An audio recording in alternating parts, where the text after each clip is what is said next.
Everybody got the reason, everybody got the way. We're just catching and releasing what builds up throughout the day. Da-da-dum, da-dum, dum. Da-dum, dum, dum. Ça, ils vont diffuser, vous voyez, je vais avoir l'air bête. Je vous l'avais dit, mais on m'écoute pas. Alors voilà, vous prenez pas de coups de soleil? Non, je prends le soleil, mais pas de coups de soleil. Ah, c'est bien. On vient de presser le jus de pamplemousse. Eh bien, c'est une sage précaution. Bon, c'est du rose. Je ne sais pas Vous si c'est savez du que rose ou du jaune. que je suis fou d'agrumes, de vitamine C. Mais depuis longtemps? Naturel, depuis toujours. Et pourquoi? Je sais pas, c'est un goût d'enfance, je sais pas quoi. J'aime beaucoup les agrumes. Mais du coup, il y a Et des j'en petits bois pépins. tout le temps. Merci. Vous allez faire... Il y a des petits pépins. On les avale, on dit rien. Bon, alors on trinque. Je ne sais pas si on trinque au jus de pamplemousse. C'est très bien. Bon, on trinque à quoi? À votre émission, que Bon, ça très marche bien. bien, qu'on dise des choses intéressantes, si on peut. Vous avez hésité avant de me dire oui? Non. C'est pas facile quand même. Je sais que vous êtes quelqu'un de pudique. C'est pas facile de parler de son enfance. Je n'ai aucune intention d'être impudique. Aïe. Mais c'est très facile de parler de mon enfance parce que c'était très bien. C'était des gens très bien, dans un pays très beau. Et moi, j'ai toujours refusé d'être élu ailleurs. François Bayrou est né à Bordère, un petit village du Béarn. Depuis toujours, c'est ici qu'il vient se ressourcer. J'habite toujours le village où je suis né. Et... C'est une étrange destinée, n'est-ce pas? C'est une vie, c'est une tribu, c'est une saga, aussi loin que remontent mes ancêtres, sauf un Irlandais exilé à cause de la famine il y a 2 siècles. Non, je savais pas. Et il est venu faire souche chez moi, c'est la souche de ma mère. Et c'est pourquoi j'ai 2 enfants roux. Sur les 6. Sur 6. Ouais. 6 enfants. Incroyable. Pourquoi vous avez eu incroyable? tout jeune. Parce que de nos jours, c'est rare. De votre génération, c'est rare, hein, 6 enfants. Oui. Bah si, on va pas se mentir. C'est parce que c'est rare que c'est cher. Vous êtes marié super jeune. 20 ans. 20 ans. Et pourquoi vouloir se marier si jeune? Ben, peut-être à l'époque, la contraception n'était pas tout à fait ce qu'elle est devenue. Elle était enceinte? Oui. Ah. Kiss me, kiss me hard. Qu'est-ce qu'on a dans la tête quand on a 20 ans et qu'on doit se marier le lendemain?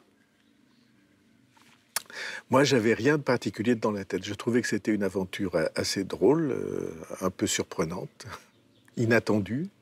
Ma femme, elle, je pense qu'elle se disait, si ça marche pas, je me casserai. Vous parlez béarnais? Oui, bien sûr. Couramment?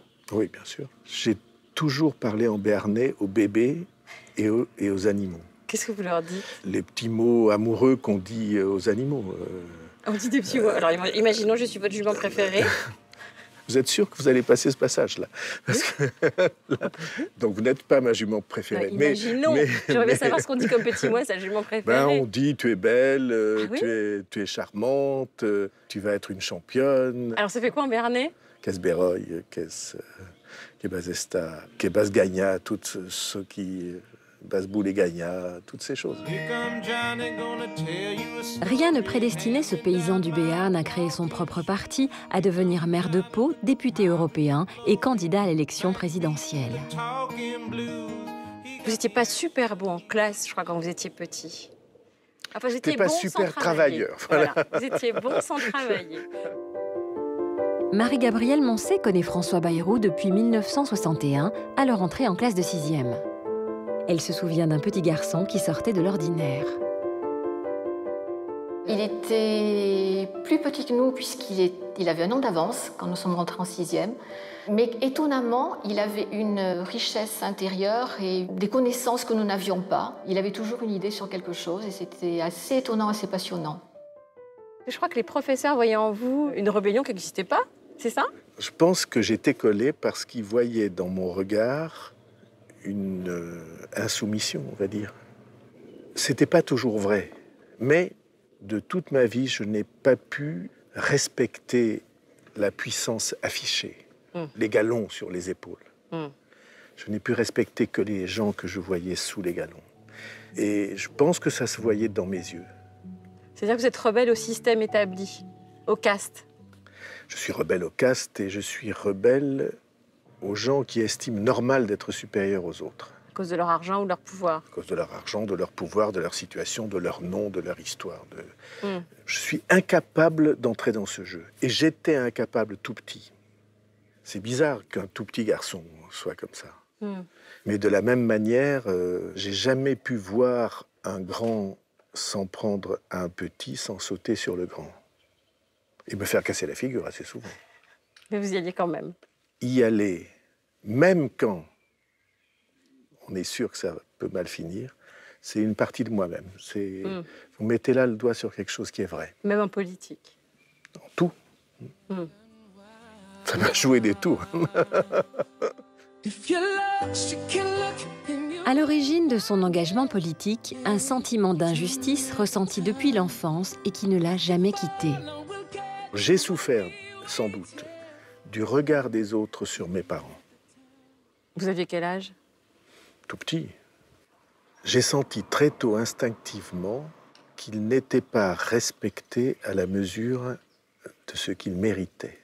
C'est parce que j'ai croisé assez souvent cette condescendance-là que j'ai jamais lâché. C'est pour ça d'ailleurs qu'un de vos héros, c'est Robin des Bois. Moi, je trouve que ça vous ressemble. Oui, ça ressemble un peu. Oui. C'est pas à cause du collant, quoi. C'est l'idée de défendre. Non, enfin, je pourrais porter le collant, j'imagine. J'ai jamais essayé, je dois vous dire. Mais cette idée de se mettre avec les pauvres et les mépriser et de gagner pour les rétablir dans leurs droits. Et que Richard Cœur de Lion va venir parce que, voilà. Oui, ça ressemble un peu à ce que la vie pourrait être si elle était bien. Mais c'est bizarre que vous soyez au centre. Vous auriez pu être un Mélenchon. Je comprends très bien. Non, mais oui, ce que je veux dire. Bon, Jean-Luc et Jean-Luc. Hein, il arrive François souvent qu'on parle, Mélenchon et moi. C'est vrai? Ouais. Parce que, vous voyez bien, il y a quand même... Il y a des points communs. Au-delà de toutes les différences, il y a des points de rencontre. Ouais. La plus grande richesse que ses parents ont transmise à François Bayrou est sans doute la passion de la lecture. À la maison, il y avait la religion des livres. J'ai passé ma vie à lire. Et dans la lecture, il y a tout. Dans les livres, il y a tout. Vous savez, je vais vous faire rire, c'est la vérité. Il m'a fallu très longtemps pour apprendre qu'on ne lisait pas à table. Ah, que ça ne se faisait pas dans la bonne société. Chez nous, l'attitude habituelle à table, c'était que tout le monde avait un livre. Et encore maintenant, quand je rentre tard, tout seul le soir, après des réunions, que tout le monde dort dans la maison, d'être à table avec un livre, et si possible un bon fromage et une bouteille de vin. Vous buvez du vin quand même? Oui, ça m'arrive, oui. Ah, il n'y a pas que du jus de pamplemousse dans votre vie? Il n'y a pas que du jus de pamplemousse dans ma vie.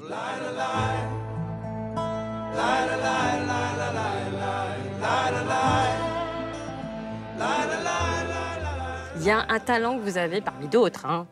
C'est que comme vous êtes très érudit, très cultivé... Non. J'ai lu 2 ou 3 livres. Oh, ça va.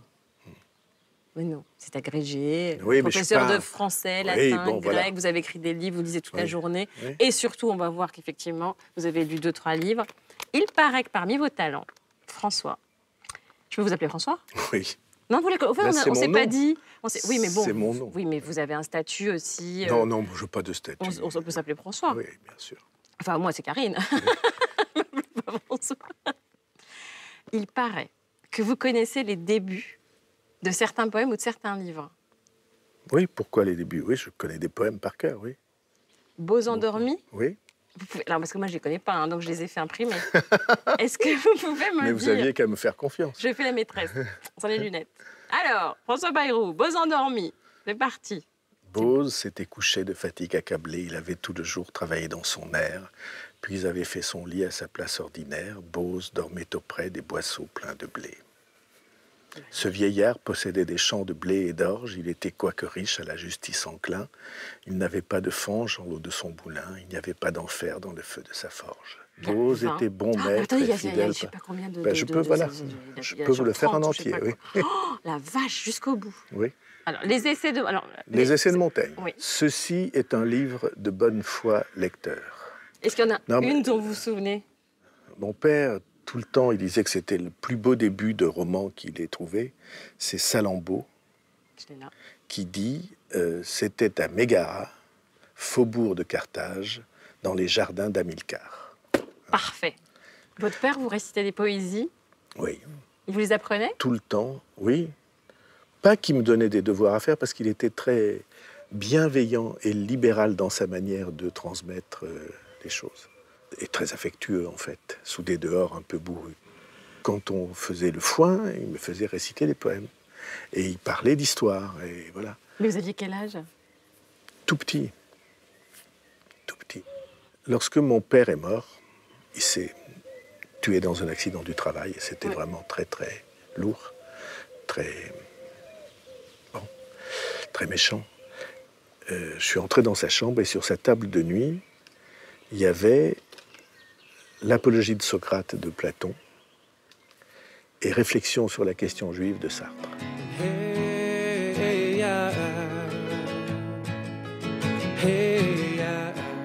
On m'a dit que l'une de vos grandes émotions, c'était justement le discours que vous avez prononcé quand vous avez été élu maire de Pau. C'est pour moi une émotion très grande.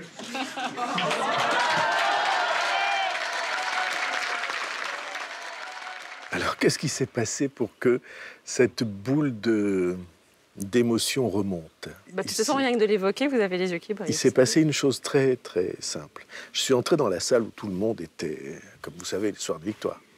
Et puis, mon regard a accroché ma sœur au fond de la salle.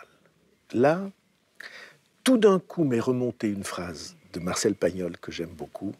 Un jour, on lui a demandé d'inaugurer une école Marcel Pagnol à Marseille. Et vous savez que son père avait été directeur d'école à Marseille. Et il a eu, pour commencer son discours, cette phrase absolument géniale et qui m'est remontée et qui a collé à la situation. Il a dit « Je suis très honoré d'inaugurer une école qui porte mon prénom et le nom de mon père. » Et c'est ça qui est remonté. C'est parce que vous avez dit, c'est ce à quoi vous avez pensé. Voilà. Et donc, ça m'a donné cette boule d'émotion là qui a tout d'un coup m'a fait m'arrêter de parler. Lui qui avait été maire. Mon grand-père aussi. Et votre grand-père aussi, mais pas de Pau, du village. Hein. Oui, du village, bien sûr. Au fond, c'est sa revanche. Ça aurait été sa revanche. D'une certaine manière, une reconnaissance, pour pas dire une renaissance. La plus grande douleur de François Bayrou reste la perte de ses parents, comme en témoigne son ami Jean-Paul Brun. Lorsque son père est mort, il était tout frais, diplômé de l'agrégation de lettres. Son père travaillait au foin, il est tombé, il est mort. Il y a quelques semaines, il m'a dit, quand je pense que ça fait 42 ans aujourd'hui que mon père est mort, et c'est une mort dont il ne, je crois, s'est jamais vraiment remis. Est-ce que vous les invoquez parfois? Vos parents, par exemple? Je leur parle. Tous les jours? Non. Ah oui, oui. À l'intérieur de moi, oui. Si je peux faire une confidence, je crois que les morts ne sont pas morts. Qu'ils viennent en nous? Ils sont au-dessus? Je crois qu'ils ne sont pas morts. C'est pas que je pense. Je ressens que les morts ne sont pas morts. Parce que tout ça, toutes ces longues histoires, toutes ces aventures, tous ces risques, toutes ces épreuves, si ça s'arrête sur le néant, alors non seulement c'est triste, mais c'est absurde. Non, parce que vous êtes aussi la continuité de ces gens-là. Eh oui, non, mais je pense qu'on est la continuité, mais je pense aussi que ils sont vivants et que parfois ils sont agissants. Carrément. Pas tout le temps.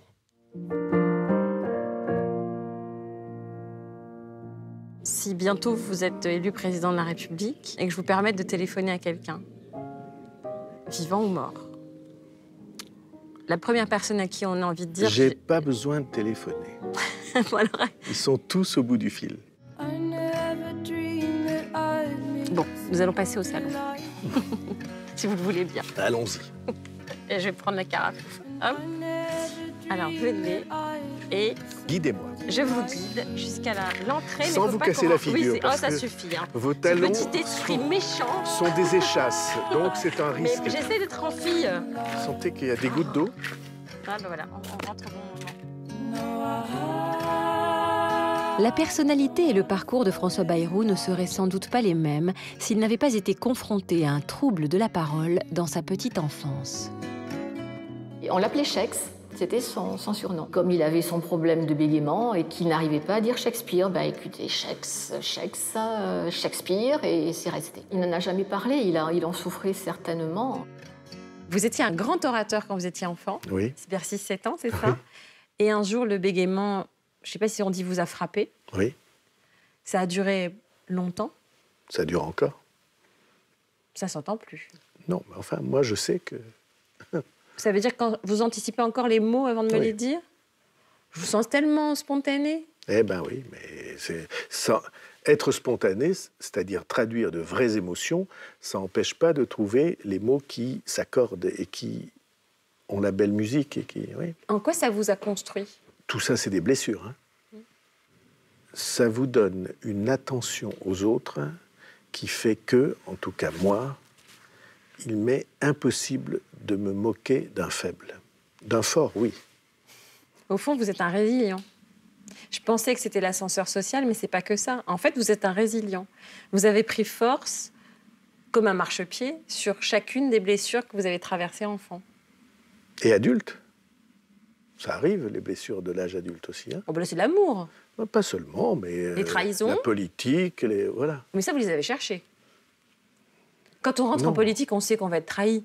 Oui, oui, enfin bon. Non, on ne sait Mettons- pas quand on rentre en politique qu'on va être trahi. L'idée que je me faisais de la politique, c'était plutôt de la loyauté, de la fidélité et de l'engagement. Et que on était compagnons, camarades, amis. Quand j'avais 20 ans, je pensais ça. Ah oui. Après, j'ai découvert que ce n'était pas exactement ça, mais la vérité est que je m'en fiche. Père de 6 enfants et grand-père de 21 petits-enfants, François Bayrou établit un parallèle entre chef de famille et chef d'État. L'idée fondamentale, quand vous êtes à la tête d'une famille ou dans une famille, c'est qu'il faut que les gens, aussi différents qu'ils soient, puissent vivre ensemble. Vous pensez qu'on peut éduquer sans autorité? Je n'ai pas dit sans autorité. Non, mais je vous demande. Je pense qu'on peut éduquer par la compréhension. Je vous parle de ça parce qu'en matière d'autorité, il y a eu un événement public dans votre vie qui a changé, mais en bien les choses aussi dans votre image. C'est quand un enfant a fouillé votre poche et que vous lui avez donné une claque. Oui. Un minimum de respect réciproque.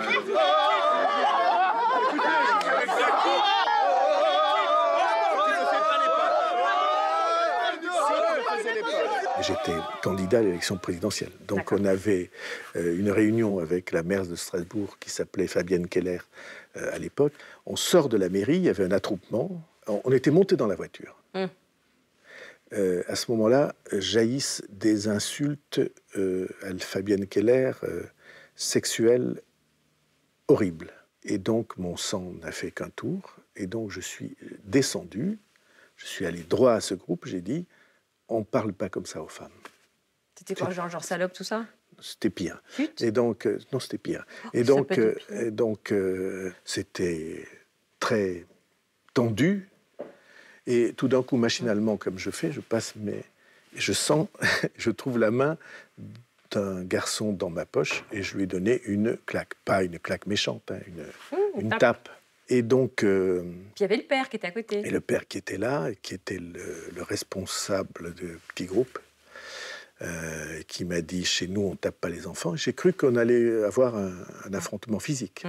Et je lui ai dit: monsieur, si mon fils, vous avez fouillé les poches, je vous serais reconnaissant de lui avoir donné une tape comme ça. Ça l'a calmé forcément. Et ça a calmé les choses. Et ça a fait le tour de la planète. Je disais, j'ai reçu des milliers de lettres, 90% approbatrices, et ce qui était le plus émouvant, de la part de parents immigrés, qui disaient: nous, on nous interdit de faire ça, parce qu'on avait répandu chez les enfants l'idée qu'il fallait appeler SOS violence. C'est vrai. Hein. Et donc, Pour eux, qui venaient de milieux dans lesquels, évidemment, tout ça n'existait pas, c'était incompréhensible. Cette société qui les, au fond, ils le ressentaient comme ça, qui les empêchait d'éduquer leurs enfants. Alors, je ne suis pas en train de vous dire qu'il faut donner des claques pour éduquer des enfants. Non, je comprends. Non, mais stigmatiser des choses qui paraissent anodines dans certaines populations, je pense c'est les faire passer pour des sauvages. Voilà, c'est exactement ça. Oh yeah, I'll tell you something. I think you understand. Vos 6 enfants ont fait des études de malades. Vous aussi, ceci dit. Qu'est-ce que vous voulez dire de malade Hors normes. Polytechnicien, diplomate, médecin, vétérinaire, chercheur. Tous ont fait des études extrêmement brillantes par rapport à la moyenne des Français. Oui. Comment est-ce que vous avez fait? Parce qu'en plus, vous n'étiez pas là. D'abord, 2 choses. 1, comment ma femme a-t-elle fait? Voilà. Comment a-t-elle fait? C'est quoi son secret? Je crois qu'elle les aimait beaucoup. Du tout, moi j'aime bien ma fille aussi. Oui, et puis, à la maison, on a vécu dans les livres. Mais quand vous dites « vous n'étiez pas là », c'est vrai physiquement, mais j'étais là quand il fallait, même follement, même dans des moments un peu fous, même de manière un peu folle. Dans les années 2000, la famille Bayrou traverse une épreuve difficile. On a eu une fille qui va très bien aujourd'hui, qui est maman, qui est brillante, qui a été très malade, qui a fait une anorexie. Pendant longtemps? Ça a bien duré 2 ans, oui. Et donc, un jour, elle a été hospitalisée. Vous savez, c'est des hospitalisations C'est qu'elle est descendue très bas, alors. Oui, très bas. Ce type d'hospitalisation consiste à couper les liens avec la famille. C'est-à-dire que tant qu'on ne remange pas un petit peu, qu'on ne prend pas un petit peu de poids, on n'a même pas le droit de téléphoner au sien. Rien. Et j'étais très, très, très, très bouleversé. Et elle venait d'être hospitalisée, ça faisait peut-être 8 jours ou 10 jours. Et j'ai persuadé une infirmière de lui faire passer le message que je faisais une émission de télévision et que je lui dirais quelque chose. Et je lui dis quelque chose. Alors, personne n'a dû comprendre. Je lui ai dit, j'ai quelque chose à dire à quelqu'un. Et je lui ai parlé. Et d'ailleurs, je crois que vous avez partagé ça un jour avec Jacques Chirac. Oui, c'est tout à fait juste. C'était le jour de son hospitalisation d'office. Et j'avais rendez-vous avec Jacques Chirac et je suis entré dans son bureau et il m'a dit « Ah, comment ça va ?» comme il faisait mécaniquement. Et je lui ai dit « Ça va très mal. » Et je lui ai raconté ça. Et comme il avait traversé si difficilement la même chose, peut-être en pire, on a eu, je dirais, 30 minutes de conversation d'homme à homme. De père à père. De père à père. D'âme de père à âme de père. Et j'ai jamais oublié ce qu'il m'a dit, et j'ai jamais oublié ce moment qui a fait que, quand il a quitté le pouvoir, j'ai dit des choses positives sur lui. À cause de ce que vous êtes dit là, ce jour-là? Et je sais que Nicolas Sarkozy a dit que j'avais perdu des points en ayant dit du bien de Chirac. Lui, vous savez, s'était mis en opposition. Et c'est pour cette raison-là, c'est pour cette conversation-là. Et puis, en sortant, il m'a dit « Tu veux qu'on parle politique 5 minutes ?» Vous comprenez cette phrase? Ça veut dire, toutes les autres fois où je t'ai vu, c'était pour faire semblant. Et la conversation a été celle-ci. Il m'a dit « Qu'est-ce que tu nous emmerdes avec les idées ?» Ah oui? Parce que la politique, c'est pas des idées. C'est quoi, c'est de la stratégie? Et il m'a expliqué. Il m'a dit « Je vais te dire ce que c'est la politique. » On est en cohabitation, en l'an 2000, cohabitation, Jospin, Chirac, les deux sont hauts dans les sondages. Il m'a dit, le Premier ministre, c'est fait pour que ça ne se passe pas trop mal en France. Et le président de la République, c'est fait pour représenter la France à l'étranger. Et j'ai dit, tu vois, pour moi, le président de la République, c'est fait pour donner au pays des raisons de vivre. Et je crois profondément qu'aujourd'hui encore, le problème des présidents de la République que nous avons eu récemment, c'était qu'ils ne donnaient pas au pays des raisons de vivre.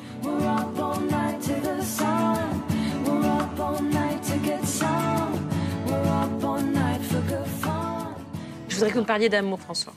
D'amour? Pas à moi, mais je sais que vous êtes un sentimental. Oui, un peu, oui. Qu'est-ce que ça veut dire pour vous, le verbe aimer une femme? Il y a des vibrations. Ça vibre pareil. Vous comprenez ce que je veux dire? J'aimerais bien. Persévérer, persévérer. Et donc, On voit le prof. il y a l'attachement, et puis on a envie d'échanger.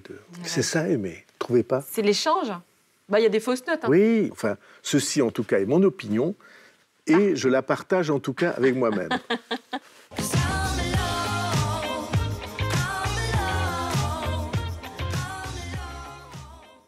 Est-ce que vous pensez qu'on peut être en politique de la même façon en étant aimé ou en étant profondément seul? François Hollande a dit qu'il voulait être un président normal. Moi, je pense que ce n'était pas une bonne formule. Je pense que la bonne formule, c'est être un président équilibré. Il est très difficile d'être équilibré dans cette fonction, parce que ça monte à la tête. C'est un alcool. Hein? Vous devenez ivre d'une espèce d'hyper-puissance. Et en fait, vous êtes sous. Hein? Moi, je pense qu'il faut être équilibré. Et que la richesse des relations humaines, l'amour, l'amitié, ça apporte à l'équilibre. Ça vous donne une profondeur. Mais la passion, c'est pas équilibrant. La passion amoureuse, c'est pas équilibrant. Là, vous moi, parlez d'un je trouve amour. que ça enrichit. Ah ouais? Ouais. Ah, peut-être c'est étrange. Hein. Vous pouvez être passionné, vous, en amour? J'imagine que oui, comme vous. Ah, moi, c'est sûr. Ben, c'est mon drame. Persévérer. Si en politique on dit souvent que François Bayrou ne ressemble à personne, dans le cadre privé, il en va tout autrement. On m'a dit que je ressemblais à des gens, mais... À qui? Comment s'appelle l'acteur de Pretty Woman là, Ah, Richard Gere. Richard C'est pour ça que c'est votre film préféré? Non, pas du tout. C'est pas votre film préféré? Vous me prenez pour un neuneu à mon tour. Vous imaginez pas que je regarde la télé pour me voir dans un miroir. Non, alors, mais vous aimez Pretty Woman? Oui, bien sûr. Ah, pourquoi? Je vous imagine pas regarder. J'aime Pretty Woman parce que vous savez bien, c'est l'éternelle histoire, c'est Cendrillon, c'est le même... un peu pupute quand même. Oui, oui, mais bon, disons une femme de mœurs légères. Oui, ça veut pas dire pupute, ça veut dire femme libre. Bon, et donc, enfin, je crois qu'elle était un peu plus que libre. Très légère. C'est vrai que c'est un petit côté Richard Gere. Ben voilà, vous y venez aussi, vous avez fini par percer le fond de ma nature.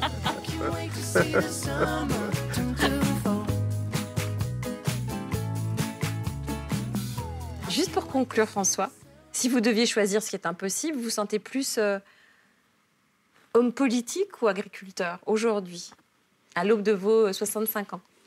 Je ne peux pas choisir parce que je suis les deux et que je considère que le sel de la vie, c'est qu'on ne soit pas obligé de choisir. Je veux tout. J'adore. Vous comprenez ça? Ah oui, je suis d'accord comme vous, là, ça là-dessus. Ben voilà. Merci François Bayrou.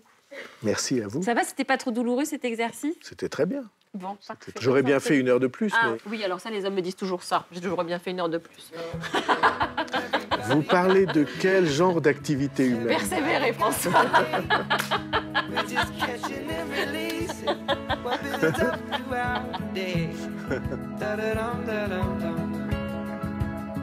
Da-dum-dum-dum. Da-dum-dum.